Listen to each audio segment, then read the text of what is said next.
मायाज किचनमध्ये तुम्हा सर्वांचं खूप खूप स्वागत आहे। आज आपण प्लम केक बनवणार आहोत। केक करायसाठी केक सर्वात अगदी आधी साध्या घ्यायचा आहे सोप्या पद्धतीने बनतो डबा। तर आणि अगदी केक टिन पटकन नसेल तयार तर होतो। कुकरचा चला डबा तर किंवा करूया कोणताही डबा पटकन घेतला तरी रेसिपीला चालेल। सुरुवात। अशा प्रकारे डब्याला आतून छान तेल लावायचं आहे। तर बघू शकता मी मस्त आतून छान तळाची साईडला छान तेल लावून घेत आहे। अशा प्रकारे तेल लावलं की केक पटकन निघतो। आता या डब्याच्याच मापाने बटर पेपर कापून घेतलेला आहे। हे बटर पेपर सुद्धा या डब्याच्या तळाशी टाकून द्यायचं आहे आणि हे साईडला ठेवून देऊ। तोवर एक कढई घेऊ। कढईमध्ये मीठ घातलेलं आहे। आता हे प्रीहीट करायसाठी 10 मिनिटपर्यंत झाकून ठेवून देऊ। तर एक पॅन घेऊ। पॅनमध्ये 125 ग्रॅम या मेजरिंग कपाने मी पाणी टाकलेलं आहे आणि 125 ग्रॅमच्या याच कपाने गूळ टाकलेला आहे। पाण्यामध्ये हे गूळ छान वितळवून घेऊ। गुळाला पाक करायचा आणि नुसतं गूळ पूर्णपणे वितळवून घ्यायचा आहे।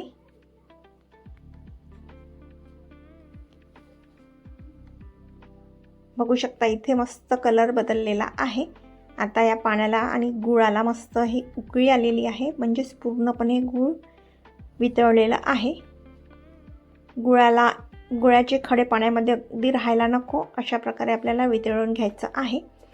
तर इथे काही ड्रायफ्रूट्स टाकू। तर इथे 1 चम्मच बदाम टाकलेला आहे, 1 चम्मच काजू, किशमिश, तुटी फ्रुटी, 1 चम्मच पंपकिन सीड्स, अक्रोड, सर्व ड्रायफ्रूट्स 1-1 चम्मच टाकलेले आहेत। आता हे 5 मिनिटपर्यंत आपल्याला शिजवून घ्यायचे आहे। तर इथे मी कमी गॅसवर शिजवून घेत आहे।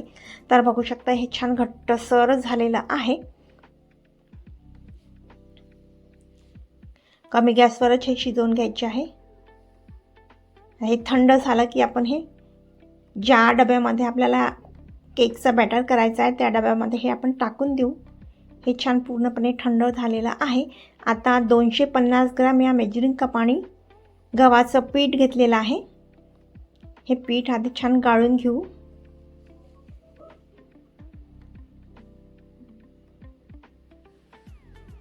आता अर्धा टीस्पून जिंजर पावडर, अर्धा टीस्पून सिनेमन पावडर म्हणजे कलमी पावडर टाकू, किंचित मीठ घालू आणि हे छान मिक्स करून घेऊ आणि गाळून घेऊ।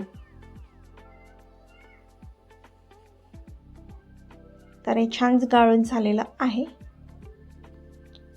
आता 1/4 कप तेल टाकलेलं आहे। तेल तुम्ही कुठलंही टाकलं तरी चालेल, फक्त उग्र तेल टाकायचं नाही।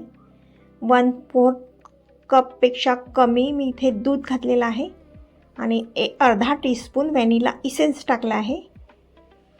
125 ग्रॅमच्या कपाने इथे मी ऑरेंज ज्यूस टाकलेला आहे आणि हे छान पूर्ण मिक्स करून घ्यायचं आहे।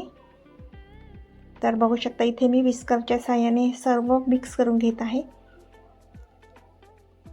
1 टीस्पून बेकिंग पावडर टाकलेला आहे, अर्धा टीस्पून बेकिंग सोडा टाकलेला आहे, 1 टीस्पून विनेगर टाकलेला आहे। आता हे सर्व ही सर्वात शेवटची स्टेप आहे। या स्टेपला आपल्याला विस्करने मस्त 10 मिनिटपर्यंत हे फेटायचं आहे। जेवढं आपण बॅटर फेटू तेवढाच आपला केक छान स्पॉन्जी होईल। तर इथे मस्त माझं हे फेटून झालेलं आहे। आता या डब्यामध्ये आपण हे बॅटर टाकून देऊ।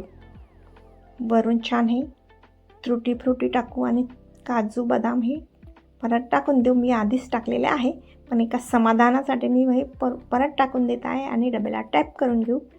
आता हे गॅसवर 40 मिनिटपर्यंत केक शिजवून घेऊ। तर बघू शकता इथे केक शिजला का, तर बघू शकता मी इथे एका स्टिकच्या साहाय्याने हे बघत आहे केक शिजला की काय।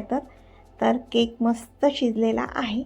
बघू शकता कलरसुद्धा किती छान आलेला आहे।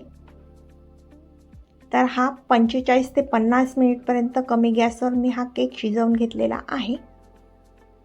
आता हा केक आपण थंड व्हायला ठेवून देऊ। थंड झाला की याला आपण काढून घेऊ।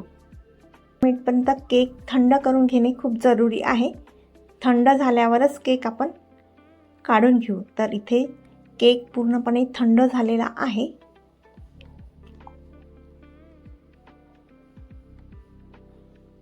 आता हळूहळू हा बटर पेपर काढून घेऊ. मस्त स्पॉन्जी असा हा केक झालेला आहे.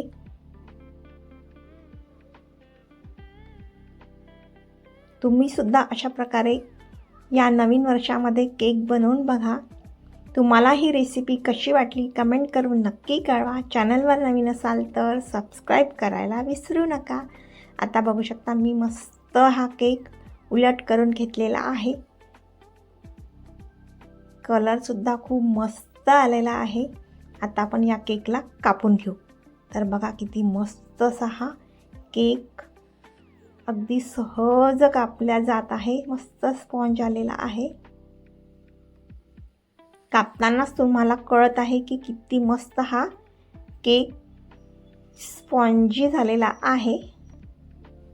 अलगद असा हा केक बिलकुल कापल्या जात आहे. आता मी तुम्हाला दाखवते. बघा किती मस्त स्पॉन्ज आला आहे.